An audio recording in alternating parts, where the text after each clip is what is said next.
बेगमगंज से हमारे संवाददाता शरद शर्मा की स्पेशल रिपोर्ट। सास ससुर की हैवानियत, बहू पर डंडे से हमला, गंभीर रूप से घायल, रायसेन रेफर। बेगमगंज से एक हैरान कर देने वाली खबर सामने आई है, जहां पर देवलापुर ग्राम से सास ससुर ने अपनी बहू को बेरहमी से पीट दिया। मारपीट इतनी बर्बरता से की कि बहू गंभीर रूप से घायल हो गई और उसे अस्पताल में भर्ती कराना पड़ा। पुलिस से मिली जानकारी के अनुसार ग्राम देवलापुर निवासी रंजीत गौर ने रिपोर्ट दर्ज कराई है कि उसकी पत्नी रोहिणी गौर घर पर तगाड़ी ढूंढ रही थी।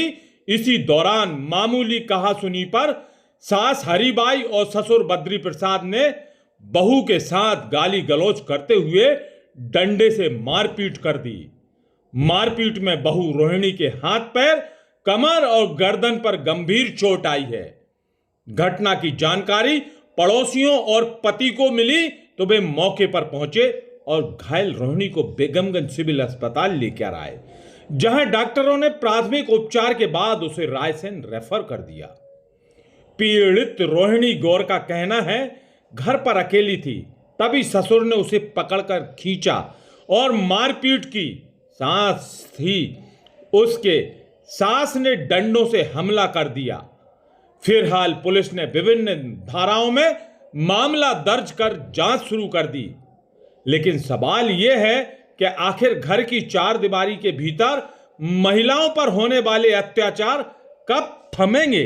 हम घींच काट दें, तू रिपोर्ट करवे गाँव कागे थे लुगाई को हम नंगो करते हैं, ऐसा बेइज्जत करते हैं, जैसा आप कोई बातें होते हैं। ससुर आए और आके बोला बच्चे कहाँ गए।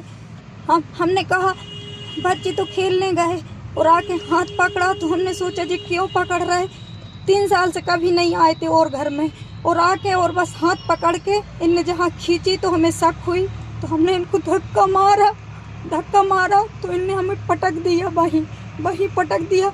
हमने कि हम चिल्लाएंगे तो इनने मुंह दबा लिया हमारा और बोलने लगे कि अगर कुछ बाहर बात निकल गई तो जान ले लेंगे। हमने कि हम बाहर सबसे बोलेंगे और इनको घर में आने दो, पति को उनसे भी बोलेंगे। तो सर इनने 4 लठ मारे, 4 लठ में होश रहा और इनने कुंडी खोल दे खचोड़ के दूसरे गेट के। मम्मी सासू माँ खड़ी थी और आके और उन्होंने बोला क्या हुआ, कहीं जी गाली बक रही थी तो कहीं ले और लगे, सास बोलने लगी तो 1 लठ उन्होंने दे दिया, तो दोनों ने मारी। हम फिर बेहोश पड़े रहे।